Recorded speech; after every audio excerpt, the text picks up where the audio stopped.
Bonjour et bienvenue dans cette capsule où nous allons voir ce qu'est qu'un composé ionique, comment il se forme et quelle est la formule chimique.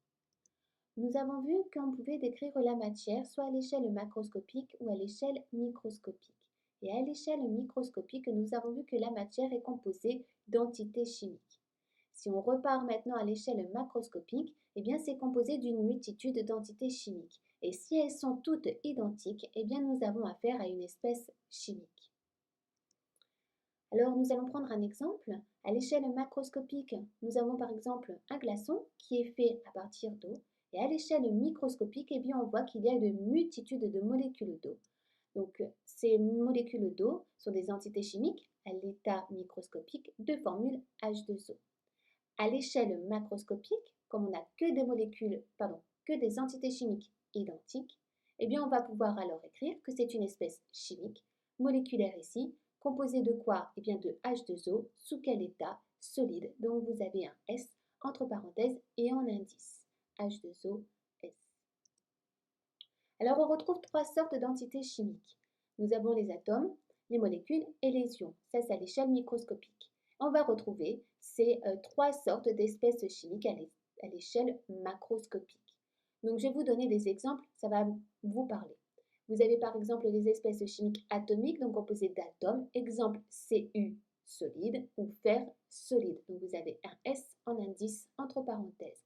Vous avez des espèces chimiques moléculaires comme par exemple le dioxyde de carbone, CO2 ou bien la molécule d'eau, H2O. Et on voit que, eh bien, en indice, on va mettre l'état G pour gaz, L pour liquide. Et ensuite, vous avez des espèces chimiques ioniques comme par exemple l'ion cuivre ou alors l'ion chlorure, Cl-. Vous voyez que ici, entre parenthèses, on a mis AQ tout simplement pour dire que c'est que ces ions vont se retrouver en solution qui ont été faites à partir de l'eau. Donc à l'échelle macroscopique, eh bien, nous avons vu que la matière est neutre. Donc les entités chimiques ioniques, qui sont soit positives soit négatives, vont alors s'assembler ensemble pour former un composé ionique et ça doit être neutre. Nous allons prendre un exemple.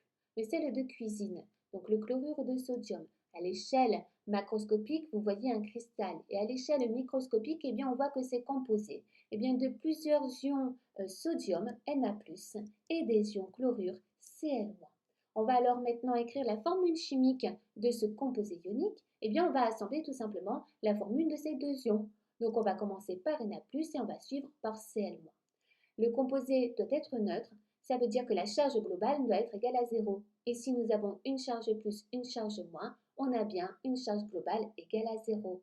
On va pouvoir alors écrire la formule chimique en enlevant tout simplement les exposants, donc plus et moins, c'est-à-dire les charges. On obtient alors NaCl et entre parenthèses en indice, on va écrire S pour solide. Voici un autre exemple, l'oxyde de sodium qui entre dans la composition du verre.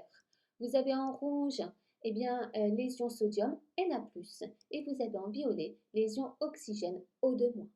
Donc on va reprendre la même démarche que tout à l'heure. Donc on va essayer d'écrire la formule chimique de ce composé ionique. Donc on sait que c'est composé de Na+, et de O2-. On regarde les charges ici, on a une charge positive et puis on a O2- qui représente deux charges négatives. Ah, donc là, on voit que le total n'est pas égal à 0. Il va falloir multiplier par 2 l'ion sodium Na+, pour avoir une charge totale de 0. Ensuite, on va l'indiquer quand on va vouloir écrire sa formule chimique, c'est-à-dire qu'on va indiquer qu'on a bien 2 ions sodium. Donc, on va rajouter le 2 en indice à côté de la formule du sodium. Et ensuite, on va pouvoir enlever justement ces charges. L'oxyde de sodium a pour formule Na2O et on indique entre parenthèses S pour solide. Ce qu'il faut retenir, il existe des espèces chimiques atomiques, moléculaires et ioniques. Les espèces chimiques ioniques ne se trouvent pas seules dans la nature.